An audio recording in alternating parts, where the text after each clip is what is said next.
Hello, my name is Varun Nayar and I'm a research editor at the Museum of Art and Photography, Bengaluru.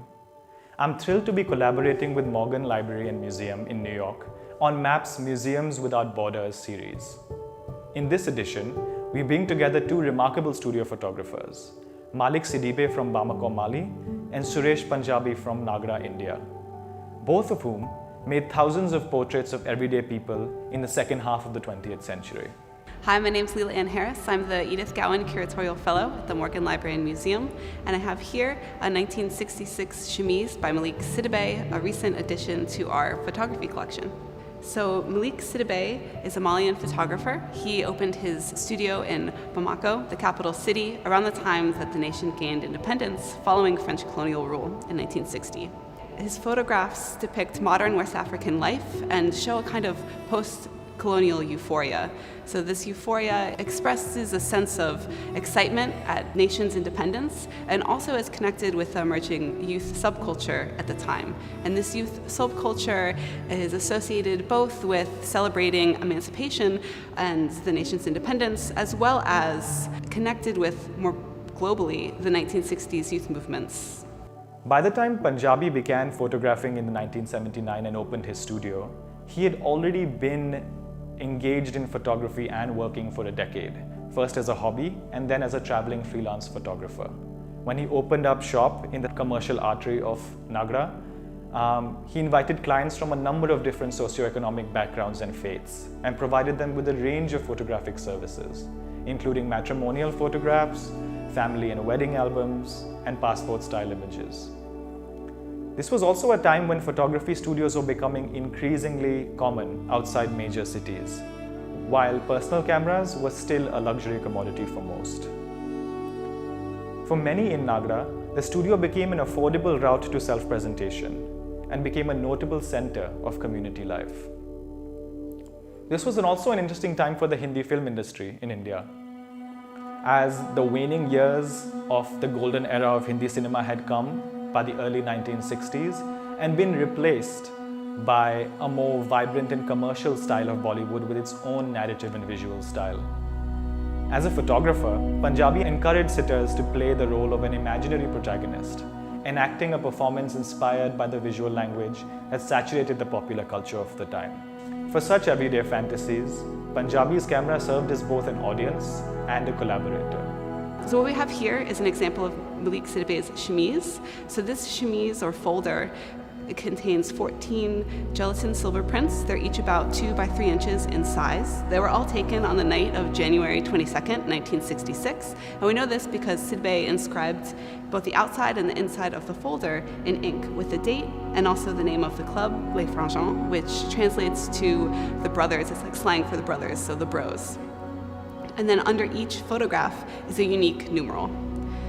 So oftentimes after photographing a party, Sidibé would rush back to his studio and in the early morning hours quickly develop and print photographs so that the next day he could put up a chemise like this in his studio and his customers, the partygoers, the subjects in the photographs could come by, take a look at the photographs, and if they so chose, buy a copy. According to Sidibé, he was invited to all the parties, and his presence alone offered an event a level of prestige, and he'd often announce his arrival at a party by letting off a big flash from his camera, which really riled up the crowd.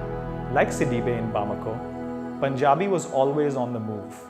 Although a majority of his archive comprises of indoor studio work, it's helpful to bring up his outdoor photography as well, and see him, alongside Sidibé, as both a photographer and a community member.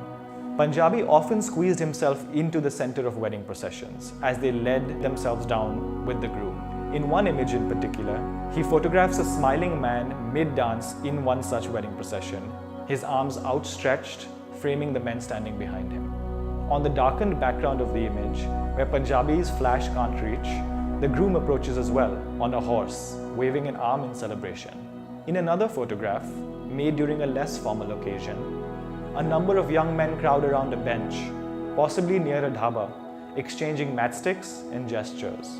Like the group photograph of Sidibé's from his 1966 chemise, there is an intractable sense of energy and movement that runs through these images.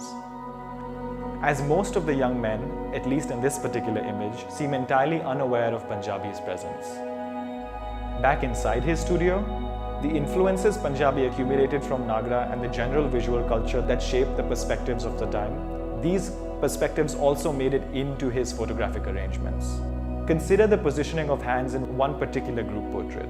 Three friends sit shoulder to shoulder for a photograph in which the exchange of gazes and interlacing of hands carries a near filmic intensity. The man in the center stares directly into the lens, deadpan, holding the hand of the man to his right, who in turn gazes at the third man on the very left, whose focus is caught by something outside the frame. One of the great things about the chemise is that you get this whole sequence of photographs from the night. So you can really, looking at it, get a sense of how the evening progressed. Some of the fun details that I like looking at this piece is seeing the same people show up with different dance partners throughout the night. So you have this one woman in the striped dress you see multiple times. You'll also notice that there's different compositional styles in the photographs. So some of the dancers just sort of pause and look over their shoulder and make eye contact with the photographers. Others seem totally engrossed in what they're doing, don't even register Sidibé's presence. And others still have totally paused from dancing and are posing for the camera. So there's this great mix of different scenes, and it all culminates with this really lovely, fun group portrait at the end. My favorite detail, if you look closely on the top row, you can see a stack of vinyl records in the background, and a man, possibly the DJ, waving at the camera. It's a really fun detail. Although distinct in its context from Sidibé's nighttime work, this image, among others, shows Punjabi's deep interest in posture and facial expressiveness as a way into exploring personal affect and interpersonal relationships. Though not dancing, his sitters often exhibit a kind of playful formality, a visual temperament that sits somewhere between the conviction of performance and the charming irregularity of rehearsal.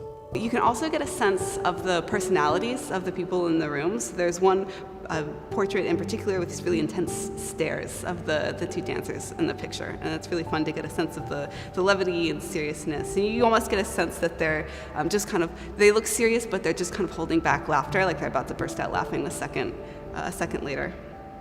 Looking at his archive overall, one can see that Punjabi built a crucial bridge between the regulated dream world of his studio and the teeming human drama of everyday life outside it. His photographs are a gesture of community, and they owe a large part of their success to the fact that he was genuinely admired by members of his own. At its best, this work helps us see with greater sensitivity a time and place that was both chronicled distinctly by Punjabi but also part of a much, much larger, evolving national idea. So Sidibé is best known for his studio portraiture. His studio photography catered to the youthful generation. It turned away from the stuffy, formal portraits of the past. He often photographed individuals or groups holding fun accessories. They're really vibrant. This, however, is an example of his event photography, which was ongoing at the same time as his studio practice. So from the late 1950s into the mid-70s, Sidibé photographed a range of social events, including weddings, baptisms, and notably the nightlife of Bamako, like this January 22nd, 1966, Saturday night. And that business continued until the mid-70s when personal cameras became more affordable and professional nightclubs began to open. So his event photography ended in the mid-70s, but his studio continued to thrive. Although Punjabi and Sidibé were unaware of each other during these decades, putting their work in conversation helps foreground an approach that they both shared. In addition to being skilled artists, both were also engaged members of their communities, and their photographic practices emerged primarily from the strength of that engagement. It's this approach that makes both such skilled chroniclers of their worlds, and ultimately what continues to draw us in decades later